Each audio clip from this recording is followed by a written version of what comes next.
What's up guys, I'm Shun, FREERIDER. Game industry is large ocean and every company has effort to improve their product day by day. Today's company is the position is to support game companies by their own technology. So let's enjoy the video.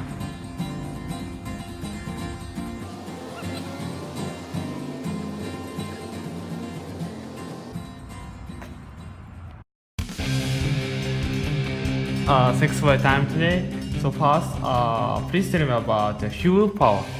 Absolutely. So fuel powered brings software for mobile games at a very high level. And essentially what we focus on is online tools and features that enable game developers to operate their games, make changes within the games very, very quickly. So essentially what we're trying to do is transform the way games operate. Today, to operate a successful game, it takes about a team of around 40 people. Sometimes it's 500 people, sometimes it's 20 people, but generally around 40 people. And a lot of engineers. And so what we want to do is put the power in one or two people to be able to operate the game without the need of any engineering work. So that when you see in your analytics that things are different, or things are going wrong, or if you have an idea to improve the game, you can make these changes in a matter of a couple of clicks of the button and deploy it to your audience in real time without the need of a lot of engineers resubmitting to the App Store. So essentially making it so that games can improve much more quickly.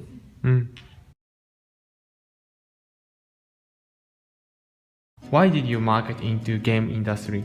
Yes, so you touch a couple of things. Game industry is a very red ocean. But and especially today, but because of this and because of the competition, the needs for game developers to be able to react to the users, to make them enjoy their experiences more and then pay more is more important than ever. So the tools that we're bringing, because of how difficult it is today to monetize users, to be successful in the game industry, are more important than it was 5 years ago. Why did we go into the industry is interesting. At first it came from a very simple idea, which was I was playing this game with my brother. It's called Jetpack Joyride. And I kept taking a screenshot of my score and using WhatsApp, sending it to my brother to see who is doing better, who's having a better score, because we wanted to compete with each other, you know. No, interesting. Every mobile, like, I don't know if you play many games, but the first time I played a game, my first experience playing a game was playing against my brother. And the reason I played was to beat my brother. Nice. To beat my friend, right? I know, And when we looked in the market, we saw so many games that you should be able to compete with your friend, but they didn't have this functionality. So we started to ask around in the market, started to talk to game developers, and just naturally reach out to them and ask them, why don't you add this functionality? And they found that it was very expensive to build, and that it wasn't something that they were, that was a skill set that they had. So with that, we started with multiplayer. So bringing single multiplayer functionality to single player games. Single player game. And we got some success. We started to work with Sega, with Bandai Namco. Japanese. A couple of Japanese companies and other companies in the United States as well. And that's what gave us our first success. Over time, we saw the needs of developers and the pain points to go beyond just multiplayer functionality, and that's when we expanded to become essentially a live operations tool for mobile games. Do you plan for exit or IPO? Do I plan for? I think that you don't. When you start a company, you don't plan for an exit or an IPO. You plan to satisfy your customers. Good answer. So essentially, I think our focus is really to make our clients happy, to have a very strong relationship with them so that we continue to understand what their problems are today and what the problems that they're foreseeing tomorrow, so we can continue to build towards the future. With happy clients, then you want to look at growth and how do you get more clients. And then finally, with that, you start to look at maybe revenue. And I think it's just being focused on customer experience and really solving the challenges that your clients have leads to eventual success, whether it's an IPO, whether it's an exit, or whatever it may be. It comes from, as a B2B product company, from a passion of creating a great product, a great user experience, but really always focused on the problem of the customers. If you could be stuck in an elevator with anybody, who would it be? That's